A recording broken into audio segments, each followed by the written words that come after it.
எபிரேயர் 2ஆம் அதிகாரம். ஆகையால் நாம் கேட்டவைகளை விட்டு விலகாதபடிக்கு அவைகளை மிகுந்த ஜாக்கிரதையாய் கவனிக்க வேண்டும்.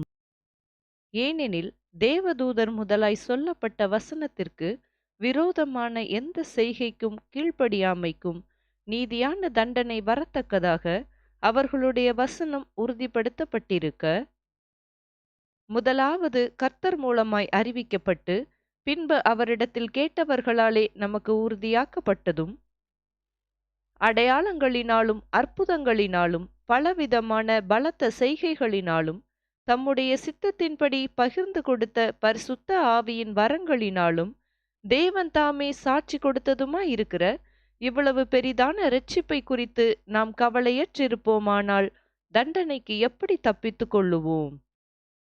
இனி வரும் உலகத்தை குறித்து பேசுகிறோமே, அதை அவர் தூதர்களுக்கு கீழ்ப்படுத்தவில்லை. ஒரு இடத்திலே ஒருவன் சாட்சியாக, மனுஷனை நீர் நினைக்கிறதற்கும் மனுஷனுடைய குமாரனை நீர் விசாரிக்கிறதற்கும் அவன் எம்மாத்திரம்? அவனை தேவ தூதரிலும் சற்று சிறியவனாக்கினீர். மகிமையினாலும் கனத்தினாலும் அவனுக்கு முடிசூட்டி உம்முடைய கரத்தின் கிரியைகளின் மேல் அவனை அதிகாரியாக வைத்து சகலத்தையும் அவனுடைய பாதங்களுக்கு கீழ்ப்படுத்தினீர் என்று சொன்னான். சகலத்தையும் அவனுக்கு கீழ்ப்படுத்தினார் என்கிற விஷயத்தில் அவர் அவனுக்கு கீழ்ப்படுத்தாத பொருள் ஒன்றுமில்லை. அப்படி இருந்தும் இன்னும் அவனுக்கு சகலமும் கீழ்ப்பட்டிருக்க காணோம்.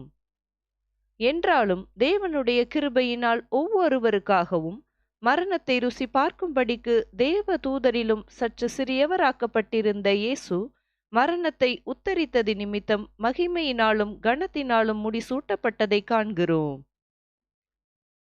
ஏனென்றால் தமக்காகவும் தம்மாலேயும் சகலத்தையும் உண்டாக்கினவர் அநேகம் பிள்ளைகளை மகிமையில் கொண்டு வந்து சேர்க்கையில் அவர்களுடைய இரட்சிப்பின் அதிபதியை உபத்திரவங்களினாலே பூரணப்படுத்துகிறது அவருக்கேற்றதாயிருந்தது.